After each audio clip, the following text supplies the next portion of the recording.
एक समय की बात है जब ब्रह्मा, विष्णु और शिव अपनी दिव्य शक्तियों से सर्वाधिक प्रतिष्ठित थे। ये कहानी विष्णु की वापसी के बारे में है, जब उन्होंने धरती पर आए लोगों की मदद करने का निश्चय किया और दुनिया को एक नए प्रकार से बचाया। किस्सा: विष्णु की वापसी। प्रारंभिक अवसर में ब्रह्मा, विष्णु और शिव सभी अपनी अद्भुत शक्तियों के साथ देवों की सबसे प्रतिष्ठित तृतीयक थे। उनकी प्रतिष्ठा उनके दिव्य गुणों और अद्वितीय शक्तियों के कारण होती थी और उन्होंने समाज को उनके सबसे बड़े योगदान के रूप में दिखाई दिया। ब्रह्मा, सृष्टि का देवता, धरती के हर कोने में जीवन को उत्पन्न करते थे। उनका समय ब्रह्मांड के नए आविष्कारों और जीवों के साथ हमेशा ही चलता रहता था। वे सब कुछ नया और विचित्र बनाने के लिए अपनी अनगिनत शक्तियों का उपयोग करते थे।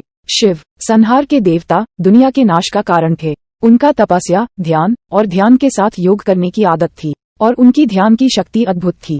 जब वे ध्यान में डूबते तो ब्रह्मांड में प्राकृतिक प्रलय होता था। और फिर हैं विष्णु, पालनहार का देवता, जिन्होंने धरती के लोगों की रक्षा के लिए अपने अस्तियों का उपयोग किया। विष्णु ने दुनिया को संरक्षित रखने के लिए अनेक अवतार धारण किए और हर बार उन्होंने अधर्म को पराजित किया और धर्म को स्थापित किया। किस्सा यहाँ से शुरू होता है। एक दिन ब्रह्मा, विष्णु और शिव एक अत्यंत महत्वपूर्ण विचार पर ध्यान केंद्रित कर रहे थे। वे चिंतित थे क्योंकि धरती पर मनुष्यों की संख्या में वृद्धि हो रही थी और अधर्म बढ़ रहा था। विष्णु ने कहा, हमें धरती पर वापस जाना चाहिए ताकि हम धर्म की रक्षा कर सकें और मनुष्यों को उनके पापों से मुक्त कर सकें। शिव ने इस विचार से सहमति दी। हाँ विष्णु, ये सच है कि धरती पर हमारी आवश्यकता है। हमें मनुष्यों की मदद करने का समय आ गया है। ब्रह्मा भी सहमति देने को तैयार थे, लेकिन उन्होंने एक अनोखा प्रस्ताव दिया। हमें धरती पर वापस जाने के लिए एक नया रूप धारण करना चाहिए ताकि हम वहाँ गोपनीय रूप से काम कर सकें। विष्णु और शिव इस प्रस्ताव से सहमत थे और उन्होंने एक समय सीमा तक धरती पर वापस जाने का निश्चय किया।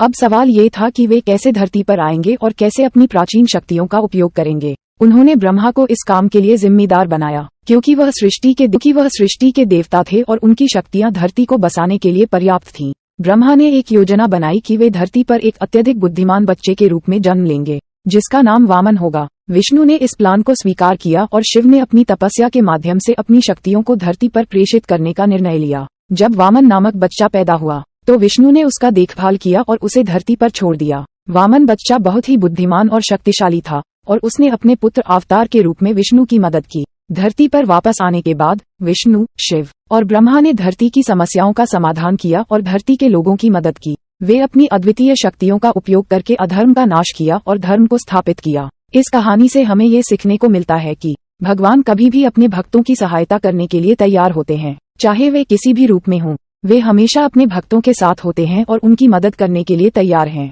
किस्सा: विष्णु की वापसी इस अद्वितीय कहानी का एक हिस्सा है जो हमें ये दिखाता है कि कभी भी अपनी प्राचीन शक्तियों का उपयोग करके हमारी मदद करने के लिए तैयार होते हैं और वे हमारी रक्षा करने के लिए हमें उनकी शक्तियों का सहारा देते हैं। इस कहानी का संदेश है कि भगवान कभी भी अपने भक्तों की मदद करने के लिए तैयार होते हैं, चाहे वे किसी भी रूप में हों। वे हमेशा अपने भक्तों के साथ होते हैं और उनकी मदद करने के लिए तैयार हैं। इस कहानी का संदेश है कि भगवान कभी भी अपने भक्तों की मदद करने के लिए तैयार होते हैं, चाहे वे किसी भी रूप में हों। वे हमेशा अपने भक्तों के साथ होते हैं और उनकी मदद करने के लिए तैयार हैं। इस कहानी का संदेश है कि भगवान कभी भी अपने भक्तों की मदद करने के लिए तैयार होते हैं, चाहे वे किसी भी रूप में हों। वे हमेशा अपने भक्तों के साथ होते हैं और उनकी मदद करने के लिए तैयार हैं।